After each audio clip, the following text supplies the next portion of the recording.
Welcome to 5 Dubs by MDDC Press. I'm your host, Rebecca Snyder, the Executive Director of the Maryland, Delaware, and DC Press Association, which represents news media in our region. 5 Dubs focuses on the who, what, when, where, and why of local news media. We'll talk with the journalists about the stories behind the news. You can find more information about our guests in the show notes or on our website, www.5-dubs.com. Welcome. Today in the studio, we have Jim Johnson, who was most recently the executive editor of Adams Multimedia Chesapeake, which handles publications throughout Maryland's Eastern Shore and a little bit into the Western Shore. We'll talk a little bit more about his 50-year career in news media. So welcome, Jim. Oh, thank you, Rebecca. It's great to be here. Yeah. Well, and it's not often that we can look back over a half century of news media. So you've done a lot of different things, and working in Maryland was sort of the most recent piece. But you started in the Midwest and also have been a newspaper owner. So tell us a little bit about this trajectory of where you were and what you've been doing. Well, I actually started in California. Oh, wow. You went all the way west. Yes, exactly. I've worked my way from the Pacific Ocean to the Atlantic over the course of my career. I went to school, UC Riverside, and was the editor of the newspaper there. Actually, before I was the editor, I was just sitting in the newsroom one day, and at the time I was working as a photographer for the newspaper. They came in and they said, "There's a speaker on campus, Kevin Starr, who is a historian into California history. Does anyone want to go see him?" And I said, "I'll do it." I raised my hand and went out there, and I was hooked. I don't know whether it was seeing my byline on the story or just talking to people. It was probably a combination of both, but loved being there, loved writing a story, seeing it in print, and my career went from there. The other real notable thing at the University of California, Riverside, when I was editor, was I had a graphic designer apply for a job with the newspaper. I liked her as a graphic designer, but I liked her even more as a wife. And met my wife there, and we've been together for this year coming up. We're celebrating 45 years together. Oh, congratulations! So thank you. But she worked at the Riverside Press Enterprise, where I had also worked. And I worked at a number of newspapers in Southern California. At a certain point, we just decided we wanted to go someplace other than California and moved to the Midwest. At the time, I was a editor, and you could kind of go anywhere you wanted to go, that there was an opening. And I landed in Lincoln, Nebraska, and then went from there to the Omaha World Herald. Our kids grew up, moved out of the house, and we lost our minds and bought newspapers in Iowa, which was an incredible experience. So was it a single title or was it a group? Well, it was a single title, and then we bought, after that, we bought 5 newspapers that were along a 25-mile stretch of highway in central Iowa, and combined them all together in a single publication and ran those. I might still be there today, but COVID hit, and we didn't have the deep pockets. I knew right away that COVID was going to be a game changer. Right. And fortunately, we were able to sell those newspapers. And the thing I'm most proud of about that is those newspapers are still being published today. That's And there wonderful. were a lot of small weekly newspapers that didn't make it through that, but we had Right. built a sustainable model, and we proved it was sustainable, that it survived all of COVID. Well, and then so then that brought you to APG, where tell us about the publications that you supervised most recently. Well, most recently, we have a dozen newspapers in Maryland. The flagship is the Star Democrat in Easton. We have a newspaper on Southern Maryland, the Southern Maryland News, a couple newspapers in Baltimore County. We have the Cecil Whig, far north up against the Pennsylvania border, Hmm. and then a number of newspapers in the Midshore area, Kent County. Um, oh, I stopped to remember them here. Once you Queen Anne retire, it County. all just like flies out of your head That's for right, sure. exactly. Carrollton County, and then also Dorchester County. Yeah. So I'm interested. I mean, you've seen this. You've been in every time zone. You've been in weeklies and dailies. I love that you have photography interests as well. Like, what when you were just starting out, like what attracted you? I know that idea of your first byline and your first cover is really attractive, but what kept you through it? Because you've done some really challenging things. I I love telling stories. Um, I love the being able to tell a story, and whether it's in writing or with photography. I love a great photo that captures the story, and you look at it and you know exactly what happened Hmm. when you look at it. So I think that's yeah. My career's been telling stories of communities, um, and many different size communities, but really telling the stories of those communities. So then how do you and you've sort of pulled up stakes and gone to different spaces. How do you start to embed into the community as a journalist, as a news reporter? And I guess, a lot of your pulling up stakes was when you were an editor, but you have to really know those communities. What's your go-to when you're in a new environment? Well, I think journalists are just built to move into a new community. That's what journalists do every day, is they go out and they cover stories that they might not know anything about, and they have to research them. They have to get to be an expert in a very short period of time on that story, and the same with the communities. I I get involved in the communities and do a lot of things within the community, especially in the first weeks that I'm there. Hmm. So really, it's just sort of jumping in, plunging in, and trying to understand who the appropriate people are, who knows what's going on in the space you're in. Exactly, Yeah. and meeting and talking with people. Hmm. And so, tell me. I feel like there's probably a couple stories that stand out to you when you.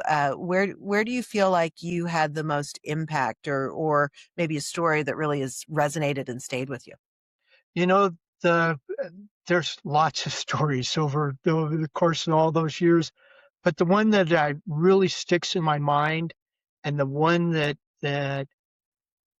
tells me how important a newspaper is to the community, is when we owned our the newspaper in Animos, Iowa, and the school district had been trying for years to get a bond passed to add on to the high school and modernize it. Hmm. Um, it had failed the year before we got there. It had failed like by a third of the vote. It Oh, was like ouch. 66 to 33%. Mm. And we came in, and we did stories on the schools. We did stories on the infrastructure. I did a story on a science lab where the only half of the microscopes worked in the science lab. Mm. And we did stories on the rusted pipes and all that. And the vote came, and it passed by 7 votes. Oh, Um, wow. and the the person who was in charge of heading up that campaign said the reason this passed is because of Jim Johnson and the Journal Eureka newspaper, because they told why this was needed. And that was the difference between when it passed and when it didn't pass. Hmm. And that tells me a lot about how important a newspaper, good newspaper, is to the community. And so, like, what drew you to that story? Because that sounds like sustained coverage over the course of, a year or two. Did you kind of go into it saying, gosh, this seems like an injustice? I want to understand. Was it more advocacy work, in some ways, like advocacy journalism or solutions journalism? Or tell me sort of what went into that editorial decision to do that series? Well, it's a big issue in the community, and probably the biggest issue at the time. Um, and we covered it. We also covered the anti-vote for it, Hmm. the people who were against it, and there was a lot of people against it. In Iowa, we were in farm country, so there's a lot of landowners there that own hundreds of acres of land. And when you raise the property tax on that land, Sure. that's a big issue. And we covered that. We covered the people who were against it and why they were against it. So I think in the end, people thought we did fair coverage, that they knew the issues and they were able to cast their votes accordingly. Well, and that makes I love just providing that accurate information so people can make their own decisions. It sounds like that was pretty important to you all in how you address the coverage. It always is. That's what community newspapers do, is they they report for the community to keep the community informed so that they can make good decisions. Mhm. Whether I agree with the decision or not, I want people to have the facts necessary to make a decision on their own. Well, and I also feel like and correct me if I'm wrong on this, but in sort of community weeklies, especially in rural areas, news media is kind of that town square idea that's the space where people are coming for information, and really, the letters to the editor are really robust. You're just getting a lot of discourse. Did you find that, in that experience? Oh, yes. Our letters to the editor at most of the newspapers where I've worked have always been a robust forum for people to voice their opinions. And, and I tell you, in a small community, those opinions run the gamut um, of or the spectrum of ideas that are out there. Hmm.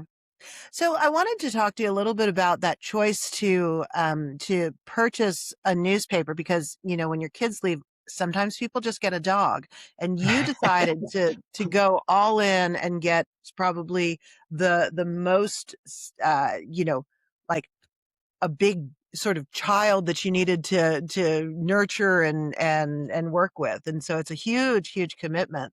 Um, and that was, tell me when that was. What year was that?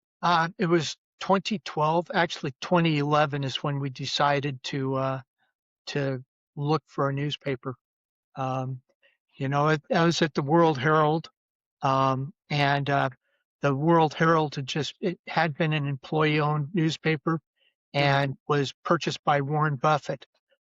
So at one point, I got a nice check from Warren Buffett for my That's shares nice. in there, and I asked my wife, I go, "Should we frame this?" And she goes, "No, we cash it right away." So, You can um, take a picture of it, and then you have them both. exactly, exactly. So my wife worked at newspapers too. So it was something we could do together. Mhm. Um, I will tell you that you have to have a really strong marriage to buy newspapers and work at them at the same time, especially small newspapers. But we managed to survive through that.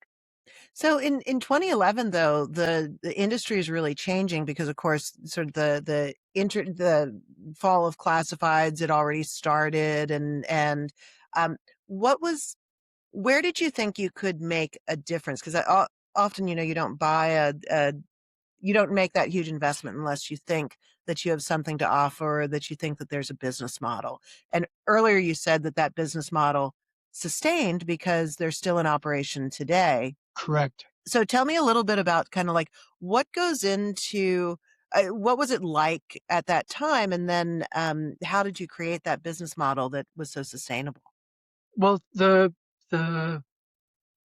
you're right. It was the, classifieds were gone, but we looked for newspapers in communities where it was the only source of news in those communities. Hmm. It was far enough away from the Cedar Rapids market, that, the Cedar Rapids Gazette came out there only rarely. The TV stations didn't even know that area of the state existed. So it was the source for news. And it was also the source for advertising. If people wanted to reach people in those communities, our newspaper was the way to do it. Mm. And so that was it still a lot of local and small businesses, or because I wonder sometimes when you look at the business model, and of course, news organizations are usually there's I always think of it as the three-legged stool. You've got the advertising subscriptions, and then also usually public notice and events and sort of your grab bag things. Um, but if you don't have small businesses or local businesses that need to invest in the communities, it's really hard to get those large businesses to kind of sit up and take notice. Did you see some of those market forces at play, or had that not come to Iowa at that point, or that Well, part of Iowa? the you think about big businesses, but what we've really focused on was lots of small businesses. Hmm. Our bread and butter were 2x2 ads. Um, Mm. a 2x2 ad ran for $40. Um, Oh, wow. and Even with we inflation, sold that was a good deal. we sold lots and lots and lots of 2x2 ads. Um, and it was at a price where businesses could afford it, and it brought in enough revenue to keep the newspaper going. Hmm. Circulation was actually, we were probably about one third circulation, and then 80% advertising Oh, was wow. our mix. So then, fast forwarding to the pandemic, you had sounds like 8 challenging but good years. Um, what sort of prompted you? Was it just the shutdowns and the realization that, like this wasn't gonna be how did you make that decision, which sounds like it would be really hard, Oh, it to was not say, hard at all, "Oh, because okay. on March 15th, our revenue went from about $50,000 a month to zero, just like that. Oh, You know, wow. everyone pulled their advertising out. And, all that week we were just, taking ads off the pages. And so it really became evident to me that this was going to be really serious. And it was something that we had to get out in front of. Um, Mhm. we were able to sell that newspaper back to the owner. Um, I actually gave him a couple ultimatums. One is we declare bankruptcy and he gets nothing, or two, he forgives our loan and takes the newspaper back over. Oh, got it. He Okay. wisely chose the second the second option.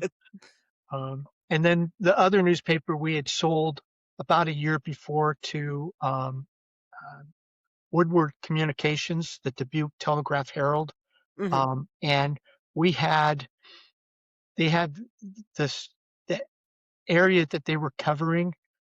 We were like the donut hole in the middle of that area. Oh, so that made So sense. we Mhm. were they'd been talking with us for a couple years, and we decided, well, this might be the time to do that. Hmm.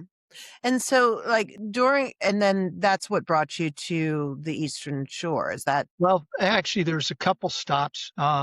The the day after we sold the paper, I was hired at the Southeast Iowa Union, which was owned by the Cedar Rapids Gazette. I'd been talking with them. We sold the papers in June. So, um, In June of um, 2020, like you were able y- to turn that super quickly from March to June? yes. Well, Wow. yeah, by April 25th, we had a letter of intent. And then it was just a matter um, of going through all the pro forma that you have to go through selling a newspaper.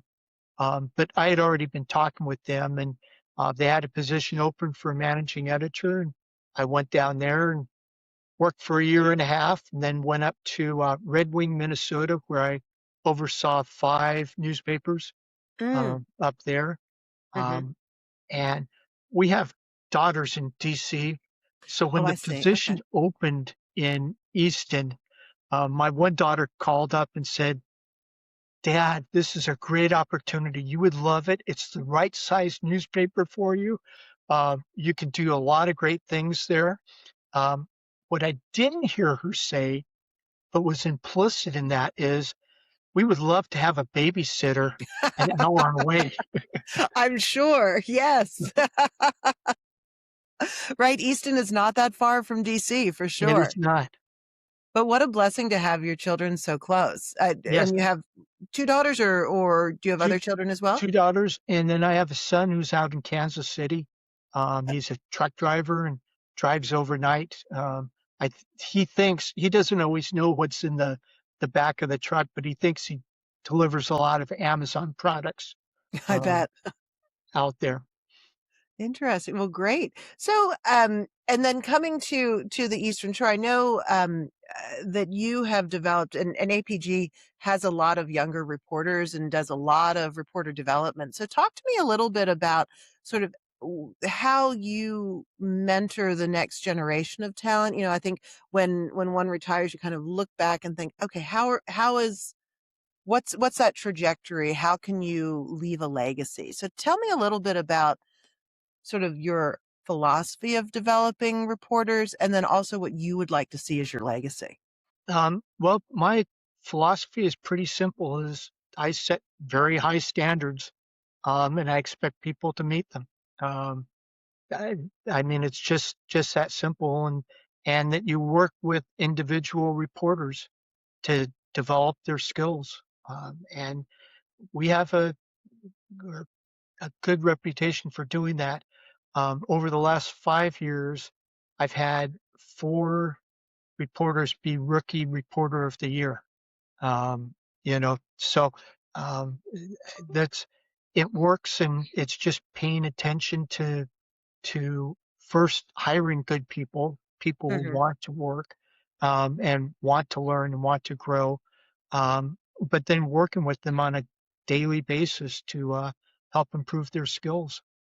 So when reporter, and I'll get to your legacy. I haven't forgotten about that, but I'm curious, when you're looking for reporters, what's that spark that makes you say, "Yeah, this is someone I want on my team." I I look for curiosity. I look for people who are just naturally curious, that are going to be asking the questions and coming up with story ideas just because they want to know more about what's going on in their community. Mhm. Yeah, I do feel like journalists, you always want to sit next to them at the party because they know everything and they're curious about what's going on. Know these Exactly. people around, but in a good way, for sure. And then how do you, as you've seen it, because you've seen a lot of young journalists come through the door, what do you, how have they changed over the years? Are they coming in with different skills or different expectations? What does that look like over the trajectory? I think over the years, journalism schools have gotten better at training them. And maybe it's just Maryland that does it. Maryland, Right. The University of Minnesota, and Maryland, of Iowa, course, is but they train them to go to community newspapers. Early in my career, I think a lot of young journalists were shooting for the LA Times, the Washington Post, Right. the New York Times. Um, and I actually there's people have have worked with and edited who are at the New York Times now. I was out in California, the small weekly news or daily newspaper out there, one of my hires was right out of college, Mariel Garza, and Hmm. Mariel went on to be the editorial page editor for the LA Times. So I like to think I can spot good talent, and then I can help that good talent improve. And maybe what I instill in them is just a passion for journalism, um, Hmm. and a passion to do good journalism, to tell stories that matter to people. Now, what does good journalism look like to you? Because I think sometimes when you're in the industry and there are fewer journalists in the world than there used to be, I'm not sure that just the general public kind of understands. Well, what makes a good act of journalism? Like what differentiates it from just straight storytelling that you could have done? You have great photography skills. You could have been a great documentary photographer or told stories in a lot of different ways. What's different about journalism? What's it's it's almost like it's a community service, and you see a lot of people go into the business um, that want to tell the stories of their communities, and they feel compelled to. You know, just this week, the Washington Post laid off 300 people. Devastating. And there was just a real feeling of sadness about that. Um, these were people who could probably earn more money doing PR or marketing or Hmm. any of those things, but there's a commitment to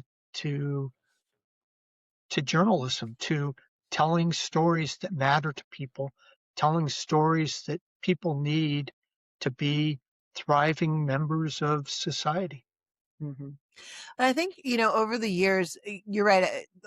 It was that, journalists were kind of looking for, many journalists were starting out in sort of a local, almost like a farm team kind of situation. And then they'd go to their metro pub and then they'd go, their ultimate goal was to go national. And I see a lot more journalists really staying committed to local news. And so I don't know if you've seen that. So I guess ask first, have you seen more of an emphasis on local news over the past decades or so? Yes, exactly. I think people realize how important local news is to just the fabric of a community, and I think part of that is seeing what happens when newspapers disappear from communities. Hmm. And I think that drives some desire to keep community newspapers going. Hmm. Absolutely. And so, and that was really the second part of my question is why that is. And just kind of nowadays we hear so much about community and why that is important and sort of people decrying the loss of community. And so as how have you seen the storytelling that you're doing in the news stories really knit communities together? I mean, we talked a little bit when you were in Iowa about the school bond bill and how you were able to inform people so they could make a decision. But sort of in that community building aspect, how have you seen news media bring people together? I think just telling stories that matter. And I mean, there's also a lot of newspapers out there, small community newspapers that don't do that. And we're seeing that more and more where people buy these newspapers and gut the newsrooms. Mm, And those they that's a path to failure right there. But newspapers that tell the stories of the community, and employ enough reporters to do that. Um, they really do bring the community together, um, even if it's bringing them together to argue over partisan politics. Well, can you tell us maybe an example from one of your more local newsrooms in the recent past on how you sort of saw that coming together? And I ask because APG also has a great number of events. You're doing a lot of different types of things as a sort of community service and a community organ. You're recognizing people. You're hosting sort of non-news events. So can you be a little bit more specific about what you're most proud of in that community building effort? Um, sure. And I think what you just said, community building, I think that's what newspapers do. I think that's what we do with events. Um, and this isn't new. I mean, APG's been doing this for a while, but when I was in Anamosa, we had a sponsored a series of forums for the community to talk about how to build community, how to bring the community together, what's important to the community. And then we listened to those comments, and it helps shape our coverage. Mm. And I think a newspaper is uniquely positioned to build community. Hmm. Well, and I think listening right now, I think it's kind of hip and interesting to be like, oh yes, we're doing listening circles, we're doing focus groups, we're listening to especially underserved parts of the population. But it sounds like from what you're saying, that's been part of your kind of MO, your whole career. Am I getting that right? Yeah, pretty close. I think more in the 2000s, um, newspapers began to realize that they needed to do more than just tell stories. They needed to really listen to the community about what's important to the community and find ways to fill that need for the community. Yeah. So now tell us what's next. You retired just a scant 2-3 weeks ago. And I know you're going through your archives and your photos and things like that, but what's next for you? Well, Aristus Baez, who's the regional president for APG Chesapeake, um, gave me a long runway for a soft landing. I'm working 20 hours a week, and working developing reporters. I do one-on-ones each week with reporters and do deep dives into stories, something Mm. that editors don't always have time to do. Um, Mm-hmm. and I don't know if you've seen the movie The Intern, with Robert De Niro, Mm-hmm. but at the beginning, he applies for an internship. He's 70 years old. He applies for an internship at a startup, and they don't ask for a resume. They ask for a video of to apply for the internship. And in that video, he says, I still have music in me. And I feel the same way. I still have music in me. There's still things I want to do, ways I can help build journalism. And it might not be um, running a newspaper anymore, but it is working with reporters and editors to get better, to build their skills and become better journalists. Well, and so I was going to wrap up with what is your legacy? But Jim, it sounds like your legacy is the next generation and really developing that talent. But I want you to broaden. Is that your legacy, or do you feel like there's something more? No, I think that's when I look back on the years and all of the reporters I've worked with as an editor, um, interns we've hired, um, when we owned our newspaper, um, the my niece was at a business school and she was doing questions and she asked what what impact did I have with those newspapers? And I said, we at the time we had 20 employees, you know, we're providing a livelihood for 20 families, Mm, including our own. mhm. And uh, whether whether it's actually employing them as we did at the newspaper, or if it's just building their skills so they can go on and do other things, and advance in their careers. We're providing livelihoods for lots and lots of people out there. That's a wonderful legacy. Well, thank you so much, Jim, for coming to talk to me. I'm sure our paths will cross again and again, because professional development and nurturing the next generation of journalists is important to the Press Association on a lot of different levels. So I wish you the best, and I'm so glad you came to talk to me today. Thank you, Rebecca. Thanks for listening to 5 Dubs with Rebecca Snyder. Please subscribe and leave us a 5-star review wherever you download your podcasts so that others can find us. What do you want to know about local journalism? Email me at rsnyder, S-N-Y-D-E-R, at mddcpress.com.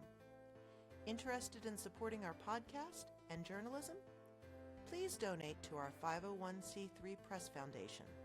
Find out more and see the full episode list and show notes at www.5-dubs.com.